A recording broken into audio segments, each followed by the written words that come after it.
Hello. I thought it was about time I gave you all an update about my injury situation. I want to thank you all for the very kind response that there was to the last video. I was just quite moved actually by the general spirit of positivity and caring that there was. Thank you for your prayers or rituals or whatever it was you did in relation to whatever higher power you recognize. As far as I'm concerned, we're all talking to the same source. So I do believe that those kinds of things have an effect, especially when they're done collectively. It's not just a case of believing in the Christian God and praying to the Christian God. It's all the same, regardless of what faith, or in my case, not having any particular religious faith, but still believing in prayer, which might seem weird to you, but it's not weird if you can understand where I'm coming from. So thank you for that. Did it have an effect? Well, and I wasn't asking for supernatural healing, Jesus style. I don't believe in that sort of thing. I just believe that circumstances can be bent in one's favor through intention.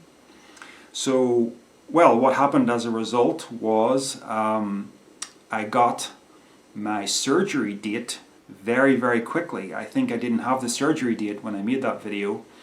A friend of mine that I was talking to was very surprised that the date was allocated so fast, because he was expecting it to be a long wait due to the fact that the whole COVID-19 thing has put a strain on the National Health Service and put a strain on medical services everywhere. So I was worried that I was going to be left in a situation where the bone would be healing wrong, and then 2 months time maybe they do the surgery and they have to dismantle me again and put me together, and I'm basically back to square one. But anyway, I'm glad. I'm not saying there was necessarily anything afoot there metaphysically, but I'm just glad that I've got the surgery done. I'm now 3 weeks and a bit post-surgery. So there you can see I've got my arm in this thing. I've got to keep this on for 6 weeks in total, so I'm halfway there, a little over halfway there, doing various physio exercises just to keep some of the muscles going. The muscle here behind me on the injury side is really wasted away. When I had my t-shirt off earlier, I was comparing the muscle in the mirror to the one on the other side. My goodness, it's disappeared. I mean the muscle way back, on my back. But that'll all come back in time. It's just atrophied due to the fact that it hasn't been moved since the start of January.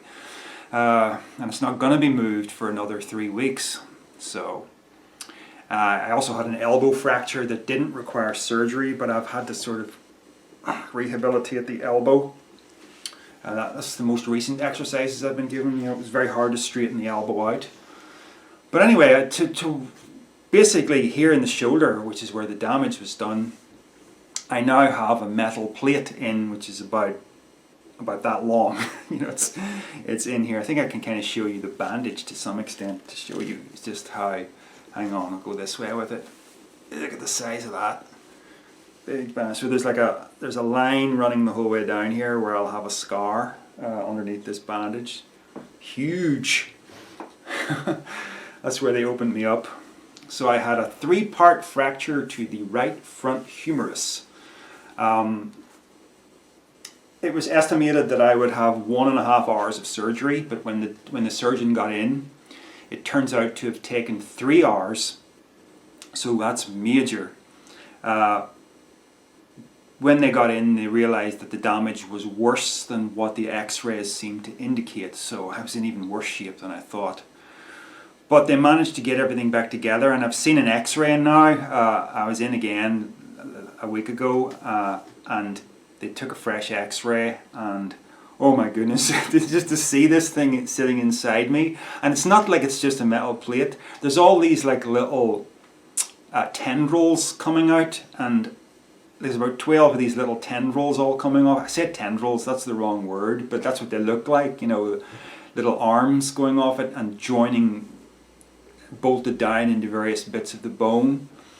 I don't have a smartphone, so I wasn't able to take a photograph. That's my phone, pink. I wasn't able to take a photograph of the x-ray. Next time I'm in, I'll have to bring my iPad with me and snap a photograph just to show everybody. Oh, that's going to be a permanent part of my body now. I'm in a little bit of pain, not a lot. Sleeping is really the difficult part more than anything. I'm up about 4 times a night. It's just really hard to get comfortable. But I'm getting there. It is tolerable. Yeah. Long term, this isn't going to be a completely full recovery. Like if I wanted to take up swimming, I think that would probably be a difficulty for me. I'm not likely to get the full range of motion back in my shoulder joint ever, and I will have permanent stiffness. That said, it is likely I'll get a large range of motion. It's not like I'm going to be disabled, but like taking up gymnastics is out of the question. Okay, I'm fine. As you can see, I'm in good spirits with it all. You know, I'm 48 years old, approaching 49, and anyway, you know, nobody gets out of here alive, folks. You can see that I'm not experiencing any kind of existential crisis over this. It's just part of the slings and arrows of life, you know. But that kind of leads me on to talk a little bit about metaphysics and spirituality, and is there a spiritual significance to an event like this happening to you? Now, I'm very resistant to the idea that the events in our lives, good and bad, are according to a pattern and have meaning. You know, with Christianity, there's the idea that God has a plan for your life. I don't like that. And I don't like that because I see that the reality of the situation is that the most horrendous things happen to the most innocent of us. You know, children go into sex trafficking. People take dives and end up quadriplegic. Terrible injustices happen with crime. It really does seem as if it's just the luck of the draw. You could be born a conjoined twin. You know, all these things just seem like luck to me. I worked in a school for 21 years, and I know of some past pupils who are now dead. Some through suicide, and some through cancer and other debilitating illnesses. You know, and you know, at the time when those pupils are pupils, you always think that they're going to outlive someone like me who's much older, you know, and here we are, like, you know, a young person getting cancer is a terrible thing. And there's, yeah. So I don't like the idea that these things are orchestrated. And yet, I want to talk a little bit about some strange things, okay? That kind of throw a bit of a contradiction into that and make you think that there's more going on. Maybe it's not that your life is completely orchestrated, but that there's more going on than just complete random chance all the time. And I want to be very careful here because I don't want to make out myself as being any special candidate for, you know, the divine paying attention to me. I don't believe in that sort of thing. You know, we're all equal expressions of the divine. You know, the ground of being, God, whatever you want to call it. That's you. That's you. That's, you know, it manifests through this human vessel. As I sometimes say, God is playing all the parts. He has to be, because God is the ground. He's the foundation out of which everything emerges. So everything has to be Him, ultimately. There's no getting around that. But I do sometimes think that if you are open to speaking, communicating with God, your higher self, the great beyond, whatever you want to call it, if you're open to communication with that mystery of mysteries beyond time and space, then I think maybe it pays attention one way or another. So I'm going to offer a few thoughts about that in this video. The first thing is the circumstances of the accident itself, right?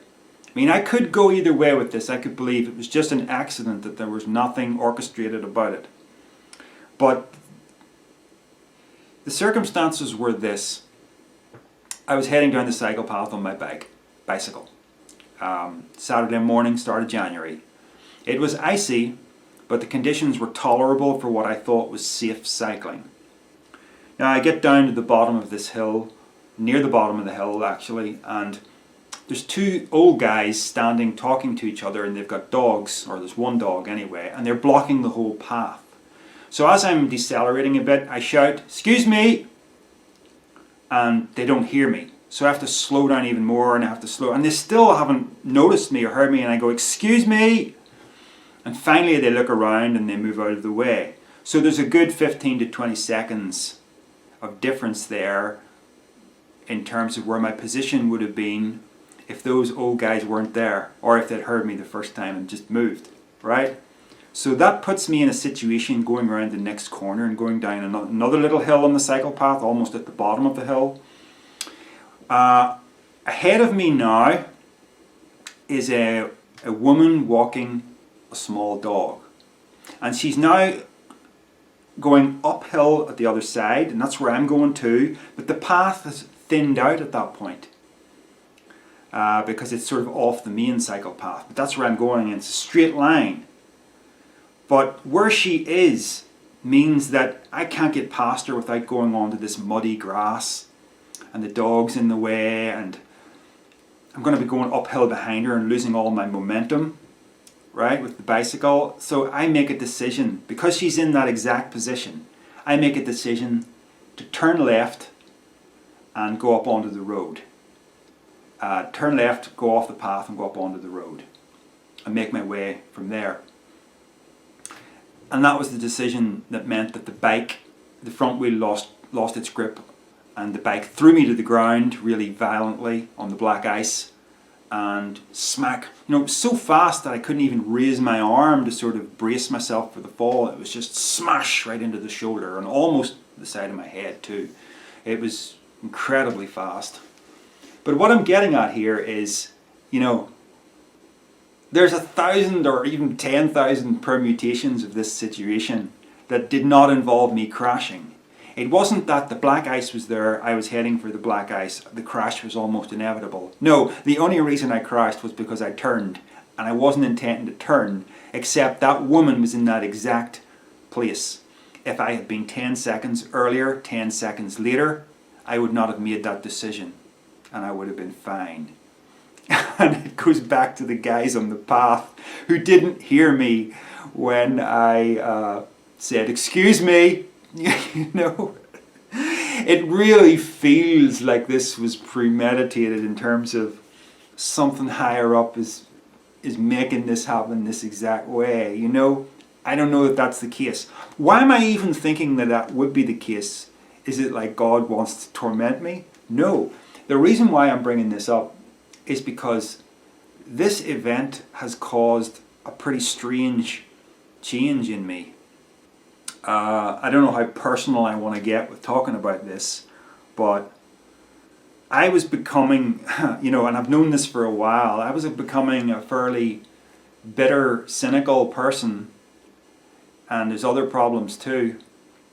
And I didn't seem to know how to stop it, becoming resentful, and it was almost, I was saying to myself, oh, is this just a consequence of getting older? You just become this grumpy old man? And I didn't seem to know how to put the brakes on this, and it was really hard. There were more problems than that, ones that I don't even really want to talk about. But the bottom line is I didn't really like the sort of person I was becoming, and I was thinking of the early days of non-duality and the really positive effect it had on my character. And I seemed to have lost all that, and I didn't know how to get my way back to it. And I never would have thought that severe bodily trauma would have been a road back to that. And it has proven itself to be that. I have become very emotionally sensitive in a way that I never would have guessed. And it manifests itself in ways that seem almost silly, like watching a drama TV program and,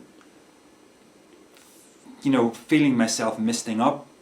I don't normally do that with things, and I know it's a fake drama you're watching, but one, you know, case in point, I was watching Ashes to Ashes, the sequel to Life on Mars, you know, and I was getting right to the end.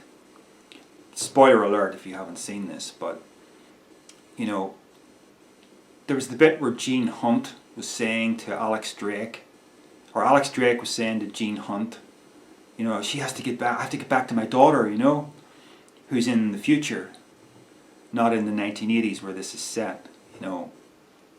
And Gene Hunt, you know, has told her that this is a place, this realm she's in, this is a place where police come to sort themselves out before they move on, you know, when you're dead. And, you know, the whole thrust of the series has been her trying to wake up from her coma so she can get back to her daughter, and she's not gonna. And she says to Gene, I have to get back to my daughter, and Gene just says, it's the way of the world, Bolly. That's his nickname for her. She'll be fine. It's the way of the world. She'll be fine. And it's like, whoa, it's like what I'm feeling, you know, when I'm watching this is just incredible. And because it was such a poignant thing he said. It's very true what he said. It's just the way of the world. People are injured, people die, people move on. It happens, you know. So that, I mean, that's just one example of this strange sensitivity that has come over me. And it has just softened me a lot. And a lot of the resentment is going, because it has kind of changed my priorities. You know, your mind can dwell on all the resentment and bitterness and everything whenever you don't have anything else to occupy your mind, anything more important than that. Whereas everything in me was focused on getting well again, healing again. So, backtracking another little bit here. It's not that long ago that I remember sitting down quietly in my room, and I suppose the word really is praying, right? Much as I don't really think of it as praying in a Christian sense, but, you know, conversing with the greater part of one's own self, put it that way. Because I understand that everything's one, right? This consciousness here is the consciousness of God, just as yours is. But it's not the whole thing, you know, it's not everything. You can't, you know, it's cut off from the totality. So you can converse with the totality. Or the ego can converse with its true self, if you like. And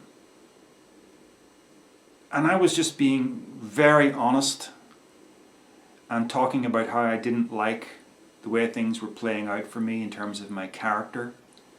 And I was just sort of at the end of my tether saying, I don't know what to do. You know, I don't have any strategies to fix this. I've tried everything. You know, it doesn't work.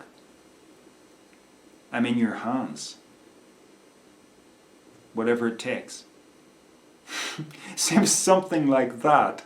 It's not exactly it, but it was something like that. But I distinctly remember giving permission to my higher self to do whatever it takes. And I was talking, you know, so it happened, you know, whether this is just a made-up story and I'm adding significance to things that really aren't significant, I don't know, that's perfectly possible. Nothing I'm saying here is definite, right? But it really feels like this is what's going on. And it's knocked some sense back into me, right? And I was talking to my friend, my best friend, about this, who's not into non-duality or anything like that, but I was talking about how this has changed me, and he was saying, yeah, but you know, a few months' time, when you're well again, you'll be back to your old self again. And I'm thinking, yeah, but the trick is not to do that. The trick is to remember, to know the difference, to remember the difference and to hang on to this. So it doesn't just revert back to old patterns of behavior that were not good for me. So that's the next challenge, right? Now, I'm going to tell you something else. I can't remember if I've ever spoken about this before, but I had another cycling related thing that may have had metaphysical overtones way back when I was like 13 probably. I was going down the street. I was on the right hand side. We drive on the left here in the UK, but I was on the right hand side on the footpath, and there were houses alongside me, and it was kind of dangerous because I was on the bicycle going downhill, and all those houses had driveways and big tall hedges, and a car could have come out at any point. And stupidly, because I'm 13, right, I'm riding and I haven't got my brakes fixed at this point. I have no brakes, right? And I think I'm probably heading down to the shop where I do a paper route. Okay, I was a paper boy. So I'm riding down this footpath, and perpendicular to the main road on my side, at right angles, is another road, a smaller road, into a housing estate. So I'm not thinking that at any point a car could just emerge and stop there because it has to give way to the traffic on the main road. So it happens. A car just comes across my path and stops right in front of me. So the side of the car is right in front of me, and I'm heading towards it, and I have no brakes and no means of stopping myself. And I'm thinking, oh no. And all I remember doing was not even turning the bicycle, but just tensing myself up like this and just bracing for impact. Right? So my front tire should have went slam into the front door of that car, and I should have went flying either into the door or over the top of the car. That's what should have happened. But what happened was, and I don't remember doing this, right? I have a very clear memory of the event, but all I remember is tensing up, and I might have even had the eyes closed, and somehow my bicycle swung itself 90 degrees to the left, like you would if you were doing a skid, right? But I don't have brakes, and you can't skid unless you have brakes. But this bicycle somehow swung itself 90 degrees to the right, and my back tire slammed into the front tire of the car in a perfect collision, rubber to rubber, that involved absolutely no damage to my person, to my bicycle, or to that car. It was the most perfect contact ever. And I have no sense of making the turn or the bicycle, or how did I send the bicycle into a skid? I just braced for impact. I have no idea how that happened, but that happened. And it's almost like it's some kind of psychokinetic effect or guardian angel or whatever interpretation you want to put on it. Now I say that knowing perfectly well that there are lots of accidents that do happen, right? And I have no way of accounting for why I was spurred from a terrible accident when I was 13. Well, say a terrible accident, I mean I probably would have been okay, but I was spurred somehow, and I don't know how. So I have to weigh that up with the fact that terrible things happen to innocent people, and I don't know how to do it, other than the fact that I can't negate the fact that that actually happened to me. Make of it what you will. And I'll leave you with another strange experience. one that I haven't spoken of before. I definitely haven't spoken of this one before, because I've never known what to do with this one. But at the start of me getting into non-duality, 2008, I had this habit of going out in the evening after work and sitting down on this particular sort of elevated high up grass bank that was near a car park and near some trees, and I had a view down the road and way up on further to mountains in the distance. And being high up like that, it sort of, in that area, it made me feel kind of close to nature, but it wasn't too far from where I lived, and it meant none of the cars were looking at me or anything because I was higher up than them. And it's just a nice spot, and it became my own sort of personal sacred space that I enjoyed going to and reading, and sometimes just sitting there thinking and contemplating. And I can remember really looking forward to going there.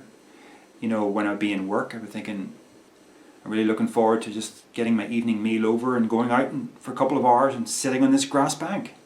That was when I felt really grounded, you know. I've kind of lost that, but I think I'm getting back to it. But there's just nothing finer than sitting at peace on a grass bank doing nothing. But here's the weird thing that happened one particular time I was sitting on this grass bank. I had a full view down the road to where I could see a roundabout about 100 meters from where I was sitting, right? Now bear in mind, I'm in an elevated position, so I have a very good view of the traffic. Now, there was a car entered the roundabout from the right, and it had a broken tail light. This was dusk, right? So the cars had their lights on, and typically you have the tail lights lit up. Right? I know the difference between a tail light and an indicator, right? It wasn't the car indicating right to go round the roundabout, so I'm only seeing the right light but not the left light. No, the tail lights of a car, those red tail lights are on. But there was only one on one side. And I had the thought, or perhaps I should say, the thought was put into my mind.